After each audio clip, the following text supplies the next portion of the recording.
அனைவருக்கும் இனிய வணக்கம். நான் உங்கள் சிவா. தினமும் திருக்குறள் நிகழ்ச்சியில் சந்திப்பதில் மிகவும் ஆனந்தம்.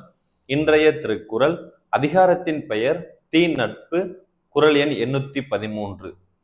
உருவது சீர்தூக்கும் நட்பும் பெறுவது கொள்வாரும் கல்வரும் நேர்.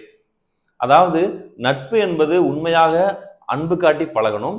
அதை விட்டுவிட்டு இவரிடம் பழகுவதன் மூலமாக நமக்கு என்ன பயன் கிடைக்கும் அப்படின்னு பழகக்கூடியவர்களும், பணத்துக்காக பாலியல் தொழிலாகிய விபச்சாரம் பண்ணக்கூடிய பெண்களும், அது மட்டுமல்லாமல் திருடக்கூடிய கல்வர்கள், இவங்க மூவரும் பார்த்தீங்க அப்படின்னா சமமானவர்கள் அப்படின்றத வள்ளுவர் வலியுறுத்துகிறார். எனவே நட்பா பழகும் போது பயனை எதிர்பார்த்து பழகாதீங்க, உண்மையான அன்போட பழகுங்க. கண்டிப்பா அந்த நட்பு உங்க வாழ்க்கைக்கு ஒரு மென்மேலும் வளருவதற்கு ஒரு உதவியாக இருக்கும். நன்றி, வணக்கம்.